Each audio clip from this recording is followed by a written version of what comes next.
Have you ever noticed something strange? The people who accomplish the most rarely talk about motivation. They don't post inspirational quotes. They don't wait for Monday to start. They don't need a perfect morning routine or the right playlist. They simply do what needs to be done, day after day, without drama, without excuses, without negotiation. While most people are still lying in bed, scrolling through their phones, waiting to feel ready, these individuals have already completed their most important work. While others are watching motivational videos, trying to pump themselves up, these people have already trained, studied, created, and executed. And here's the fascinating part. When you ask them how they do it, they never mention feelings. They never talk about inspiration. They speak of something far older and infinitely more powerful. In 10th century Japan, during the Heian period, there existed a concept that separated ordinary men from legends. This wasn't about physical strength, though many who embodied it were formidable warriors. It wasn't about intelligence, though the wisest scholars recognized its value. This concept spoke to something the Japanese called Yamato Damashii, the spirit that moves the body even when every fiber of your being screams to stop. This principle built warriors who couldn't be defeated. It created generals who changed the course of history. But centuries later, during World War II, it was brutally hijacked and twisted into something dark. Militaristic propaganda and extreme nationalism. The Japanese government corrupted its meaning, using it to justify terrible things. But the original essence of Yamato Damashii had nothing to do with war, empire, or national superiority. It was about one devastatingly simple truth: duty over sentiment, identity over emotion, being over doing. Today, I'm going to share with you what this ancient concept really means and how it can transform you from someone who knows a lot but accomplishes little into someone who can't help but take action. But first, let me tell you the story of a man who had all the knowledge in the world and absolutely no courage to use it. Before we dive in, I need to clarify something crucial. There are two types of motivation.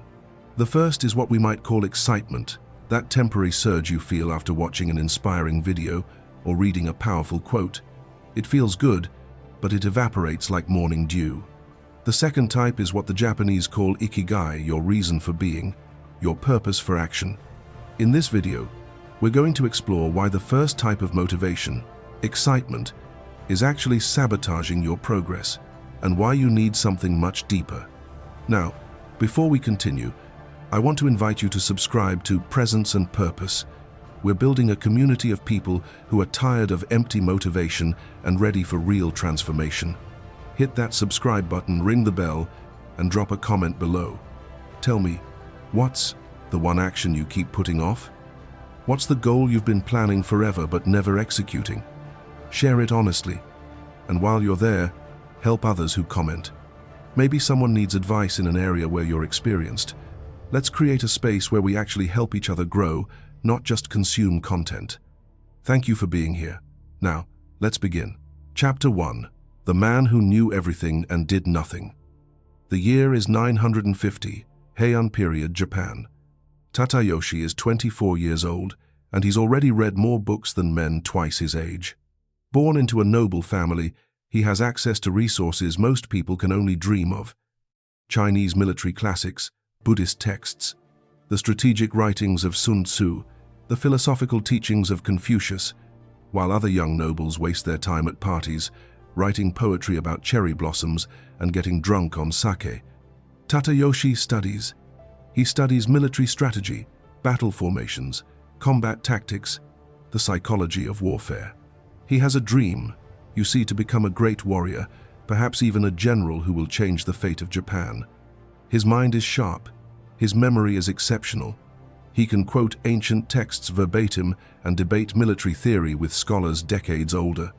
But Tadayoshi has a devastating problem, one that's slowly crushing his soul. He cannot act. Every single morning, he wakes up with grand plans. Today will be the day.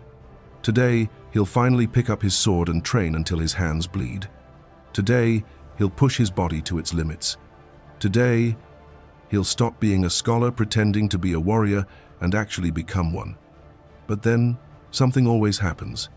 He'll spot a new scroll on his shelf, a text about a technique he hasn't completely mastered, and his mind whispers, "How can I train without fully understanding the theory first? What if I practice incorrectly? Shouldn't I study this one more thing?" So he reads, he studies, he takes notes, he memorizes, and when he finally feels ready to take action, the sun has set. The day is gone. Tomorrow, he promises himself. Tomorrow, I'll definitely start. The household servants begin whispering. The other nobles start laughing behind his back. Tadayoshi, the warrior of books, they mock. He can kill you with knowledge but never with a sword. The truth cuts deeper than any blade because it's absolutely true. He has enough technical knowledge to train an entire army, but he himself has never felt the burn of exhausted muscles, never experienced the mental wall that separates the mediocre from the excellent, never faced the real discomfort that transforms theory into skill. His father, a stern man who served as a military advisor to a provincial lord, looks at him one evening and says something that will haunt Tadayoshi forever. "You have the mind of a general and the heart of a scribe. All that knowledge without action is worthless. You're not a man, you're a ghost pretending to be alive." Tadayoshi doesn't sleep that night. His father's words echo like thunder in his mind. He knows it's true.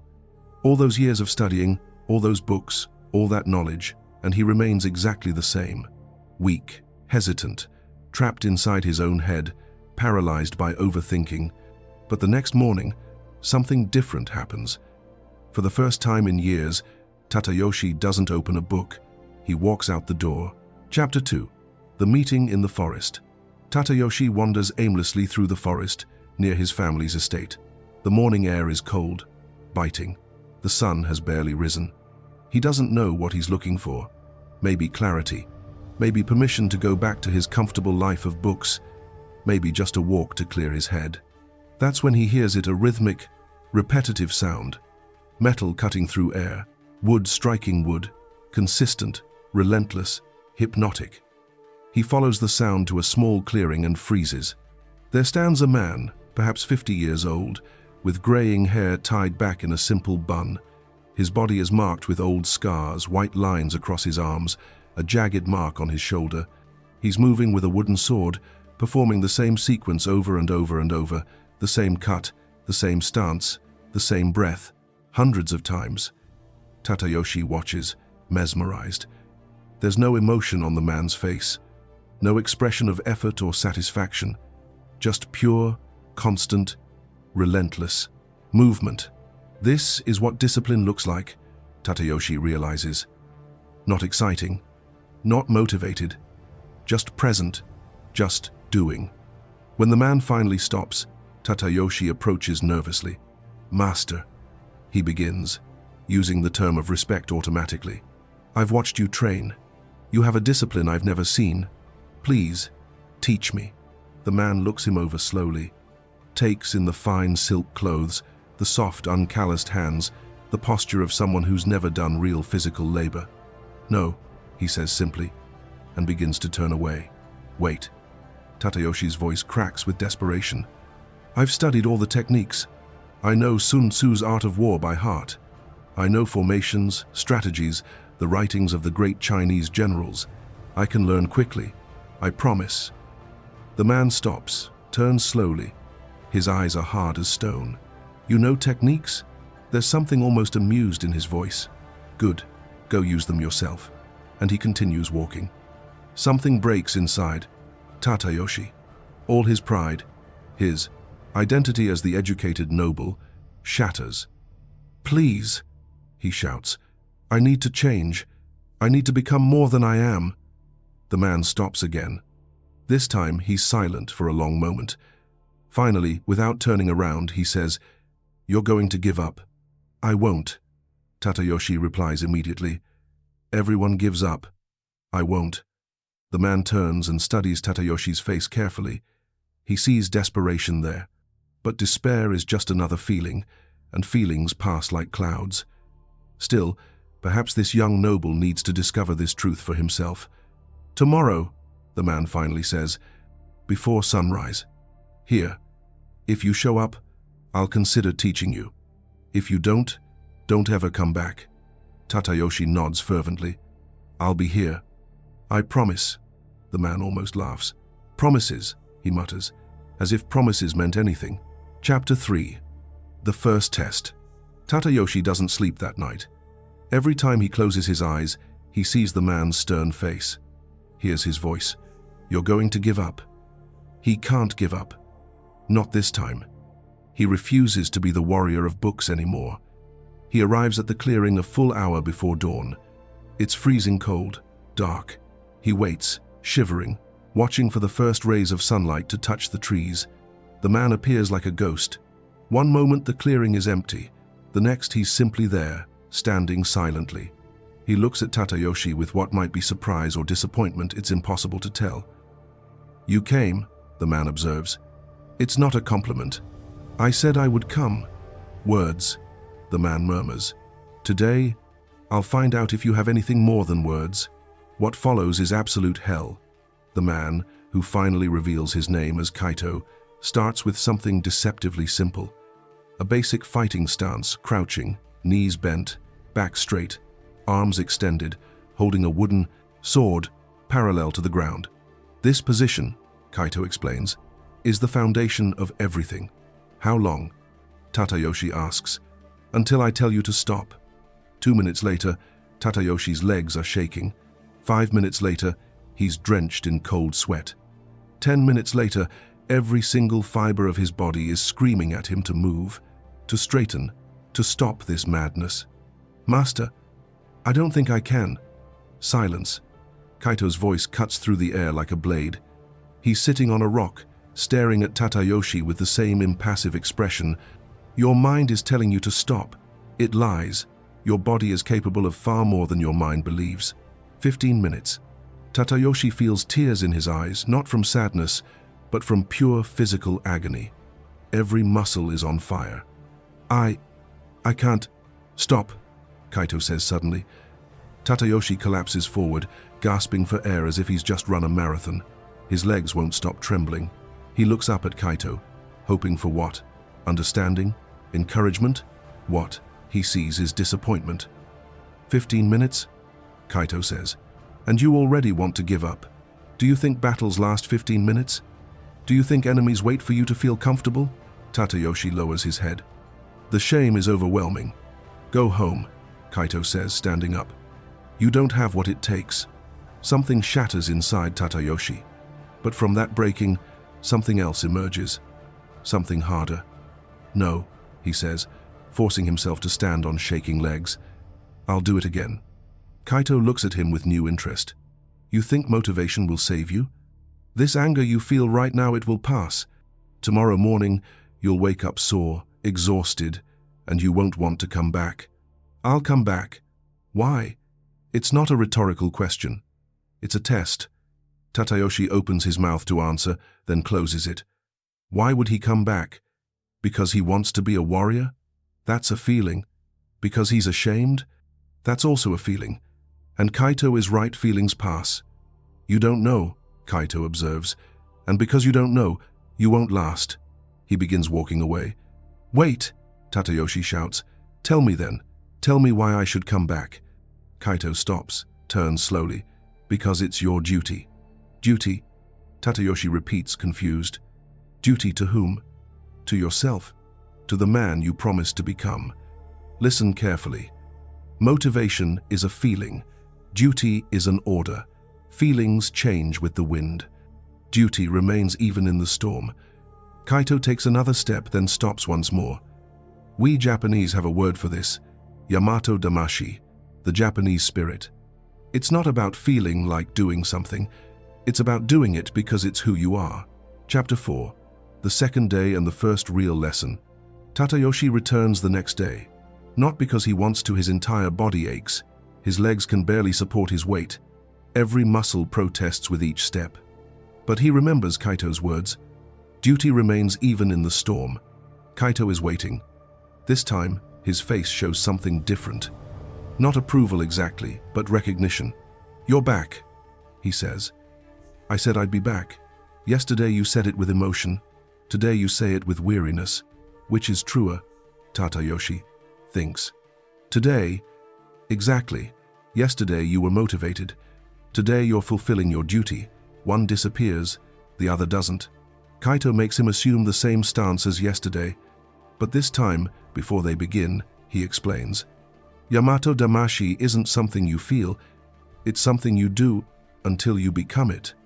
Let me teach you about what you studied in those books. As Tadayoshi holds the position, his legs already beginning to tremble, Kaito asks, "What did you study?" "Battle strategies," Tadayoshi replies through gritted teeth. "Tactics, formations, the classics.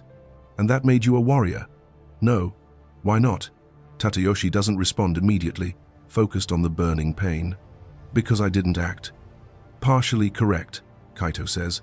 "The knowledge you gain from Chinese texts is valuable. The classics teach strategy, they teach wisdom. But there's an old saying, knowledge is of little use without Yamato Damashii. Do you know what that means?" Tadayoshi's legs start trembling violently. "It means you can know how to win every battle in the world, but if you don't have the soul to show up on the battlefield, that knowledge is worthless. Yamato Damashii is the spirit that turns knowledge into action. It's what keeps you moving when every part of you wants to stop." Tadayoshi's legs give way. He falls. 20 minutes this time, 5 minutes longer than yesterday. Kaito nods. Progress. Not because you've gotten stronger, your body is actually weaker than yesterday. You've progressed because you've learned that pain isn't the enemy. Hesitation is the enemy. Chapter 5. The Lesson of the River, third day. Tadayoshi arrives at dawn. Kaito is waiting, but this time they don't stay in the clearing. "Today," Kaito says, "you'll understand the difference between doing something when you want to versus doing it because you must. Follow me." They walk to a nearby river. The water is fast and brutally cold. You can see it in how it moves, aggressive and unforgiving. Kaito points to a rock in the middle of the river. "You will stand on that rock in your fighting stance until I tell you to leave." Tadayoshi looks at the icy water. "For how long?" "Until you understand." Tadayoshi steps into the river. The water is so cold it feels like knives cutting into his skin. He jumps onto the rock, slips, almost falls, but manages to catch his balance. He assumes the stance. The water splashes against his legs. The cold is unbearable. 5 minutes and he's shaking uncontrollably. 10 minutes and he can't feel his feet. 15 minutes and panic starts creeping in. Every cell in his body is screaming at him to get out. "Master," he shouts, "I can't take this. Your ancestors endured worse." Kaito shouts back from the shore. "They stood on battlefields for days. They marched with open wounds. They fought until their last breath. And you can't handle cold water?" "But why?" Tadayoshi shouts. "Why do I have to do this?" "Because it is your duty." Kaito's voice echoes through the forest. "You asked me to teach you. You promised to become a warrior. That's not a request, it's a declaration, and declarations demand duty." Tadayoshi closes his eyes. Tears stream down his face, mixing with the river spray. He thinks about giving up. It would be so easy. Just step off the rock, go home, return to his comfortable life of books. But then he remembers his father's words. "You have the mind of a general and the heart of a scribe." The laughter of the other nobles. The warrior of books. All those years of studying, planning, knowing, and nothing changing. He's not that man anymore. Not here, not now. The cold remains. The pain remains. But something shifts inside him. He stops fighting it. He accepts it. "I'm here because I choose to be. I stay because I must." Time becomes meaningless. Eventually, Kaito shouts, "Get out!" Tadayoshi jumps off the rock. His legs barely respond. Kaito helps him to shore, leads him to a fire that's already burning. 45 minutes, Kaito says. "You stayed 45 minutes. Tadayoshi stares at him in disbelief. It felt like hours. "Do you know what happened out there?" Kaito asks. "For the first 15 minutes, you fought the discomfort. It exhausted you. Then something changed. You stopped fighting. You accepted that the cold was your duty. And, paradoxically, it became easier. Not because the pain lessened, but because you stopped adding mental suffering to physical pain." Kaito adds fuel to the fire. This is Yamato Damashii. It's not about not feeling. It's about not letting.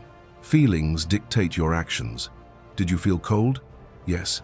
Did you want to leave? Yes. But you stayed because duty doesn't negotiate with discomfort. Chapter 6. The Origin Story. That evening, Kaito allows Tadayoshi to rest early, but first they sit by the river, listening to the water rush past. "Do you know why I'm teaching you about Yamato Damashii?" Kaito asks. Tadayoshi shakes his head. "Because you're exactly the type of man this concept was created to save." Kaito looks up at the stars. Centuries ago, our elite became obsessed with Chinese culture. And rightfully so, the Chinese had incredible knowledge. Philosophy, strategy, art, poetry. Our nobles studied these classics intensely. They became brilliant scholars. But many of them became like you were. They knew everything and did nothing. Knowledge without soul, theory without practice. That's when our ancestors realized something crucial. They needed a way to describe what separated men who just knew things from men who actually did things. It wasn't enough to have Karazukai Chinese knowledge. You needed Yamato Damashii, the native spirit, the soul that makes you act even when you don't want to. Kaito continues. This wasn't about being anti-Chinese or anti-foreign. It was about recognizing that knowledge is the tool, but spirit is the craftsman. You can have the best sword in the world, but if you lack the courage to wield it, it's just decorative metal. The truth our ancestors discovered is this: practical wisdom, the ability to solve real problems, make decisions under pressure, act when action is necessary, doesn't come from books alone. It comes from doing, from showing up, from fulfilling your duty when every part of you wants to run away. Yamato Damashii was the difference between the scholar who debates war and the warrior who fights in war. Between the poet who writes about courage and the man who acts with courage. Between who you were 3 days ago and who you're becoming now. Chapter 7. The Great Temptation. Week 2. Tadayoshi has made real progress. He can hold stances for longer periods. His muscles are beginning to respond properly. His mind is starting to quiet. Then comes the real test. It's the full moon festival. All the nobility will be there: music, poetry, sake, celebration. Tadayoshi receives an invitation. The night before the festival, he can barely sleep. Not from excitement about training, from internal conflict. He's trained 7 days straight. One night off wouldn't hurt, right? He deserves some rest, some fun, some normalcy. On the morning of the 8th day, Tadayoshi doesn't appear in the clearing. Kaito waits, watches the sun rise completely. Tadayoshi doesn't come. Tadayoshi is at home, sleeping off a night of drinking and socializing. When he finally wakes, it's late afternoon. The guilt hits him immediately, crushing. He's broken down after only a week, after all his promises. The next day, he goes to the clearing expecting it to be empty. Kaito will have given up on him, surely. But Kaito is there, waiting. His face doesn't show anger. It shows something worse: sadness. "You missed yesterday," Kaito says quietly. "It was the festival." Silence, not angry, weary. "You don't owe me an explanation. You owe yourself one. And you failed." Tears well up in Tadayoshi's eyes. "I'm sorry. Please let me continue." "It was a mistake. It was a choice," Kaito corrects. "You chose comfort over duty, pleasure over promise. And you know what that proves? You still don't understand Yamato Damashii. You still think it's about doing things when it's convenient." Kaito starts to walk away. "Wait," Tadayoshi begs. "Give me one more chance. I understand now. I really understand." "Do you?" Kaito turns. "Then explain to me. What is Yamato Damashii?" Tadayoshi takes a deep breath. It's doing things even when you don't want to." "Partially correct. Continue." "It's duty over feeling. That's a consequence, not the essence." "Deeper." Tadayoshi closes his eyes, thinks of everything: the cold river, the burning stances. Then it clicks. It's who you are, not what you do. It's identity. "When I broke my commitment yesterday, I wasn't breaking a habit. I was betraying who I declared myself to be." Kaito is silent for a long moment. Then he nods slowly. "Now you're beginning to understand." What Kaito does next completely breaks Tadayoshi. He makes him hold the stance for 2 hours straight. No mercy, no breaks.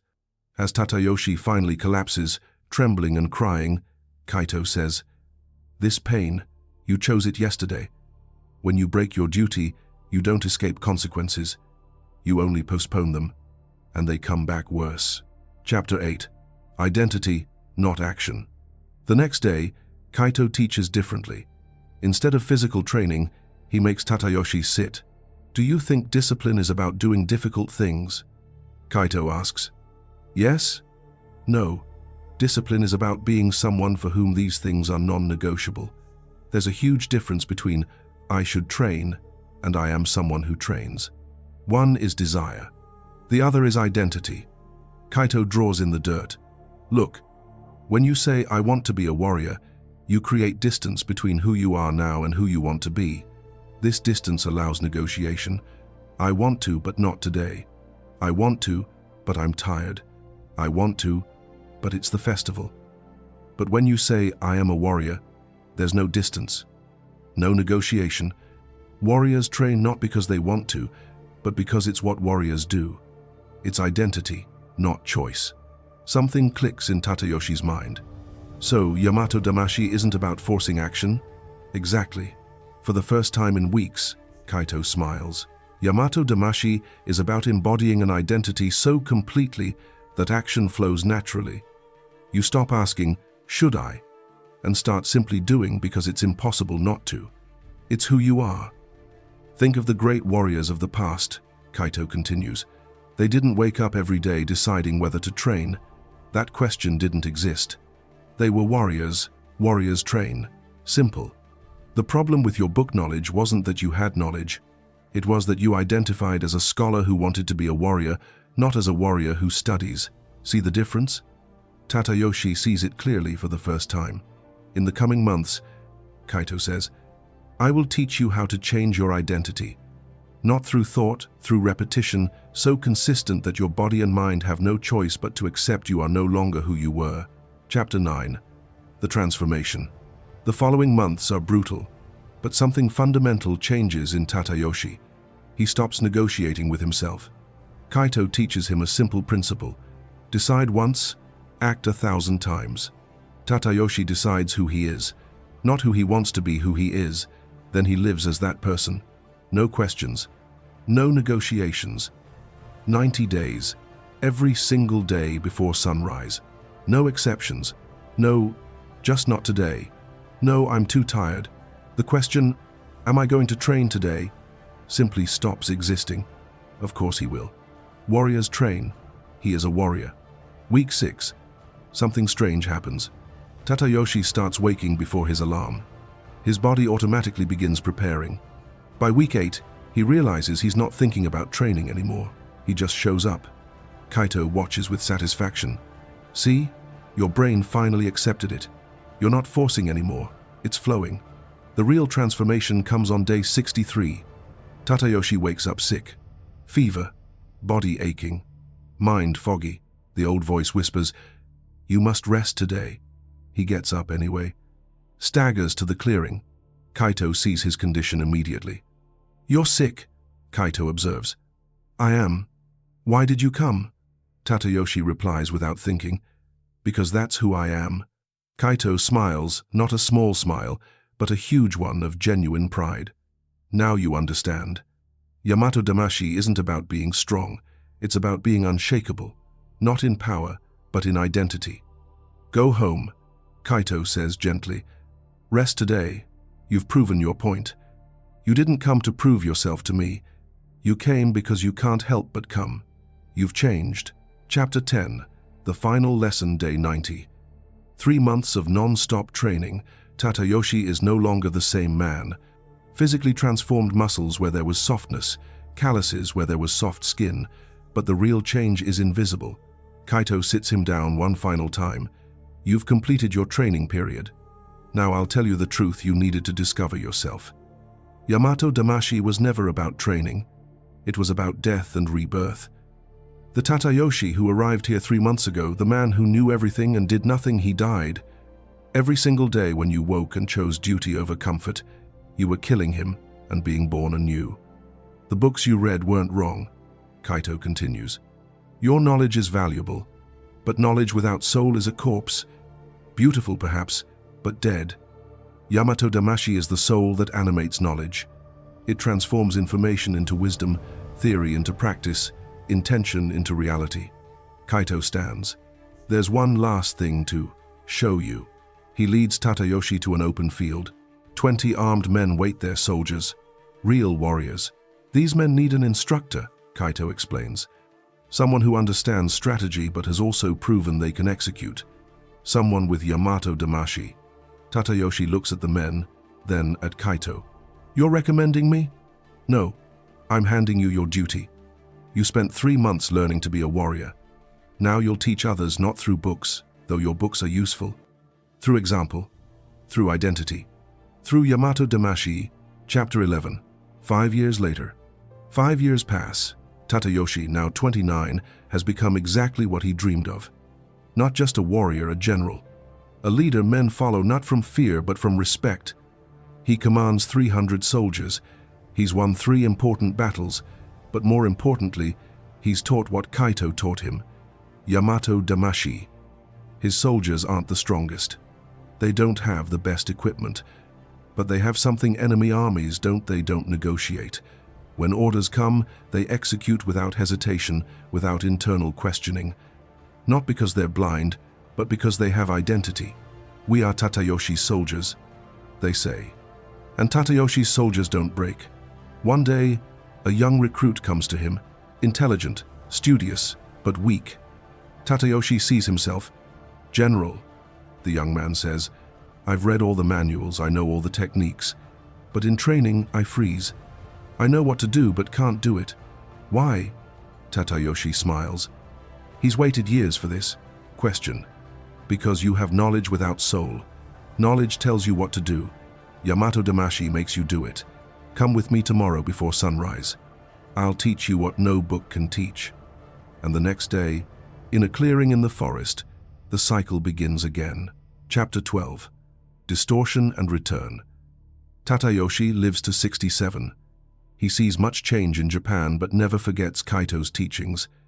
Never stops living by Yamato Damashii. But the story doesn't end with men like them. Centuries later, leading up to World War II, the concept is hijacked. Militaristic governments take Yamato Damashii, this beautiful concept of completing knowledge with action, and twist it into something horrific.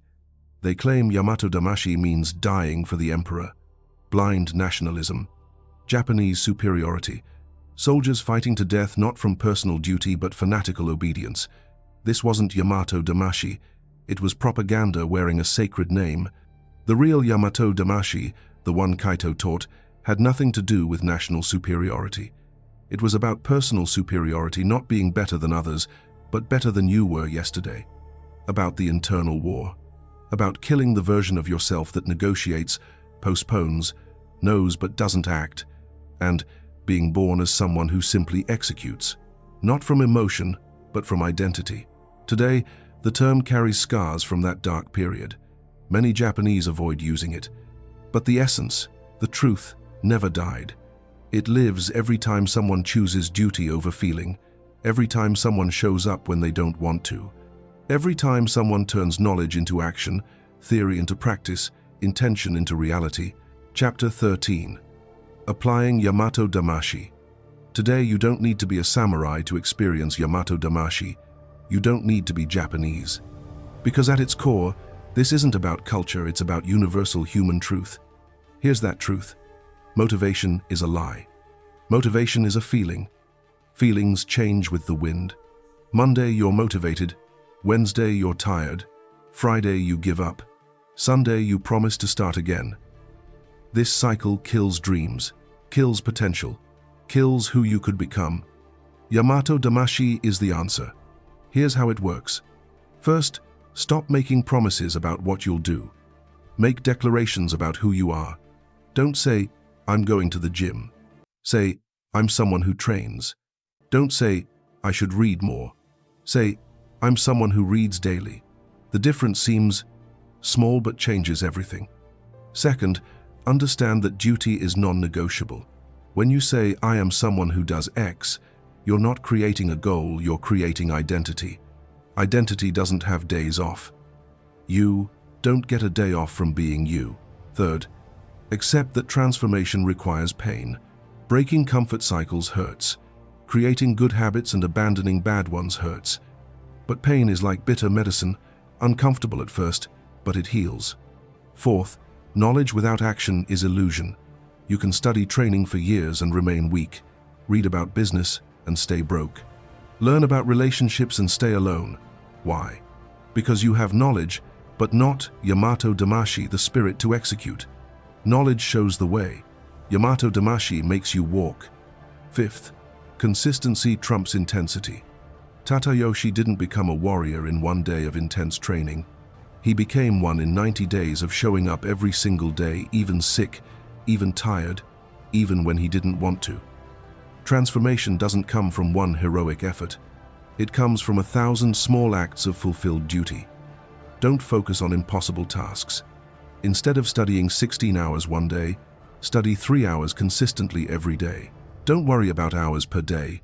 Worry about the number of days you maintain that habit. Chapter 14. The Final Secret.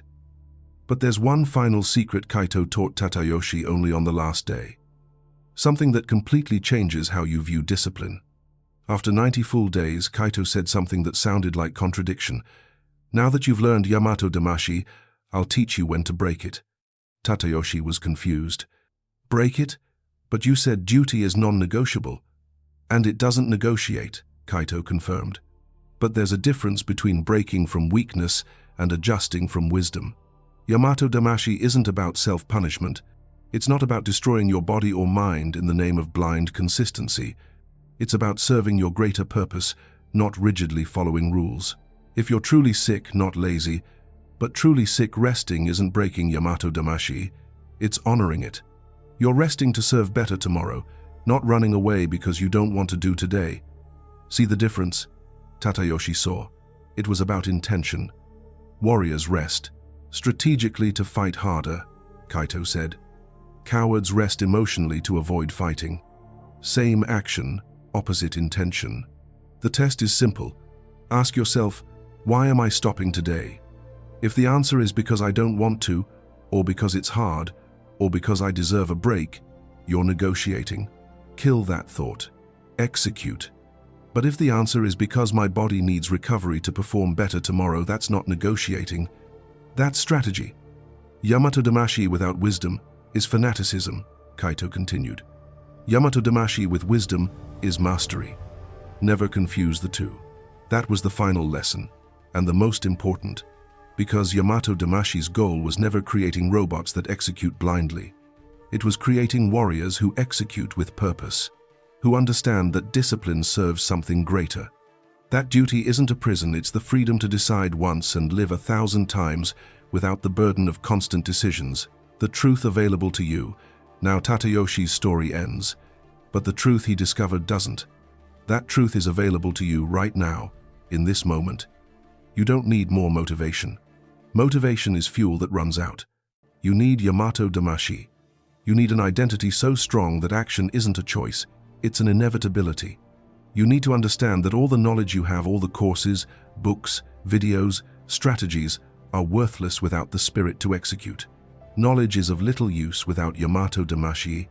You need to accept that the person you are now, the one who knows but doesn't act, who plans but doesn't execute, who promises but doesn't deliver, that person must cease to exist.